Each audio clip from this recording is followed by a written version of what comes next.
Alan Greenspan's China views shifted from WTO optimism to warnings on state control. News analysis. Alan Greenspan's China record shifted from support for market-opening policies, such as permanent normal trade relations, to later warnings about the persistence of state-directed finance, administrative controls, and China's hesitation to allow companies to default.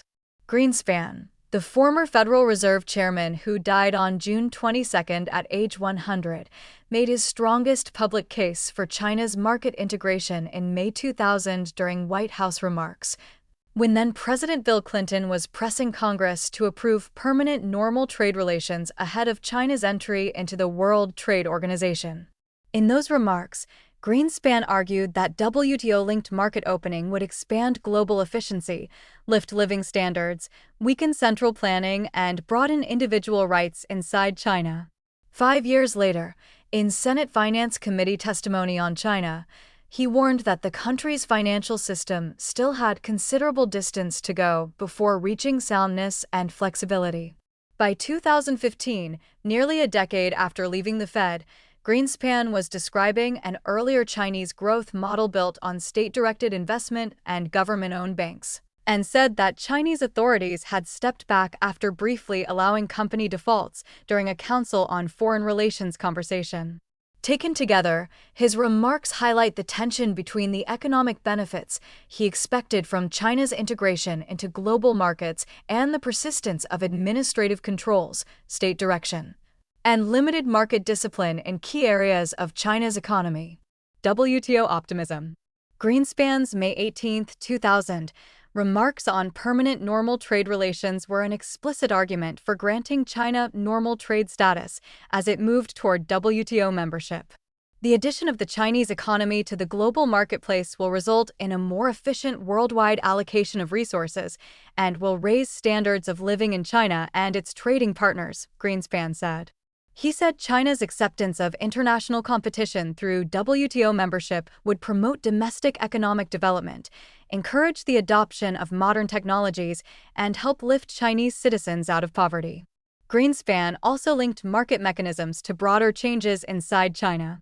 History has demonstrated that implicit in any removal of power from central planners and broadening of market mechanisms, as would occur under WTO, is a more general spread of rights to individuals, he said. He said that expanded trade with the United States and other industrial countries would strengthen the rule of law in China and increase Chinese citizens' choices in work, lifestyle, communication, and access to information. Congress approved permanent normal trade relations with China later that year. China joined the WTO in December 2001. Greenspan's later comments would focus less on the promise of opening and more on areas where China's financial and investment systems remained subject to administrative control. Lessons from East Asian crisis. Greenspan's confidence in market discipline was informed in part by the Asian financial crisis, which he treated as a warning about government-directed investment, weak financial sectors, pegged exchange rates, and poor transparency.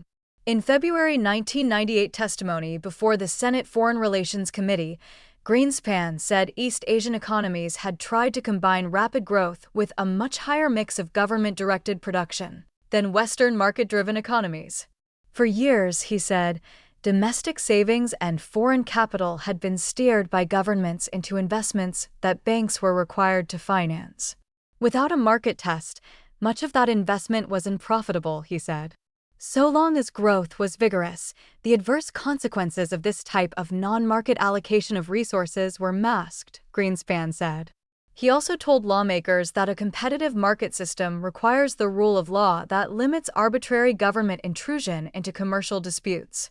The argument paralleled what he would later say more directly about China.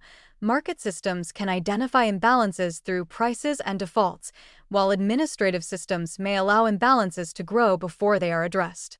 Capital controls and technology. Greenspan addressed China directly during the 1998 crisis in testimony on the international financial system. In the September 1998 testimony before the House Banking Committee, he said the relative stability of China and India, both of which restricted international financial flows, had led some observers to argue that free capital flows were harmful to growth and living standards. He rejected that conclusion. The relative stability of China and India, countries whose restrictions on international financial flows have insulated them to some extent from the current maelstrom, has led some to conclude that the relatively free flow of capital is detrimental to economic growth and standards of living, Greenspan said. Such conclusions, in my judgment, are decidedly mistaken. Greenspan said the answer to fragile financial systems was not a return to capital controls, but stronger domestic institutions. He warned that an economy deprived of new technologies and inhospitable to risk capital would be left with slower growth and older technologies. While those comments applied broadly to restrictive financial flows in both China and India, they placed China inside Greenspan's larger argument that limits on capital movement could insulate a country from immediate shocks, while also limiting access to technology, investment, and long-term growth. Financial systems still governed by command. By 2005, Greenspan's China testimony had become more pointed. Appearing before the Senate Finance Committee, he said he was offering his own views on China's trade and exchange rate regime, not necessarily those of the Federal Reserve Board. Greenspan rejected the idea that a major rise in the value of the Chinese yuan against the dollar would significantly increase U.S. manufacturing jobs. He said China had become the final assembly point in a wider Asian production chain, meaning that some trade would likely shift within Asia rather than return to the United States. But the testimony's sharper assessment of China's economy concerned Beijing's financial system. Greenspan said a more flexible yuan would help China's economic stability and support global and U.S. growth. He warned that China's reserve accumulation, driven by support for the yuan, risked fueling money growth, inflation pressure, and overheating in the country. Because the Chinese financial system has considerable distance to go before achieving a satisfactory degree of soundness and flexibility, he said, sterilizing large speculative inflows would become more difficult.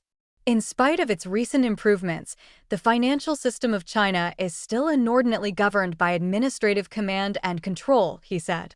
Market pricing of financial instruments is still accorded only a minor role.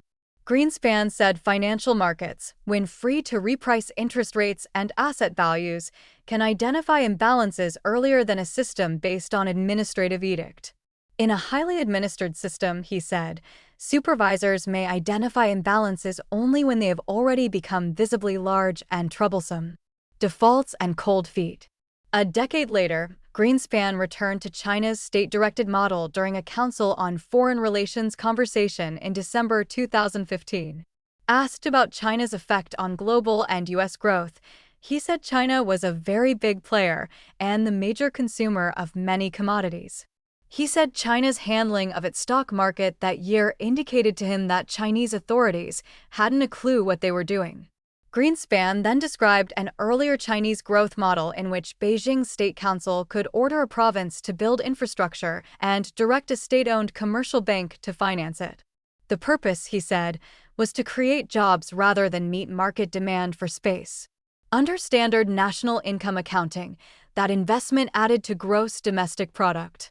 They could set the level of GDP as they chose by calibrating their capital investment, Greenspan said. He said China had moved away from that model as markets opened and expanded faster than Chinese authorities expected. Greenspan noted that Chinese authorities had briefly allowed greater market discipline but had stepped back from company defaults.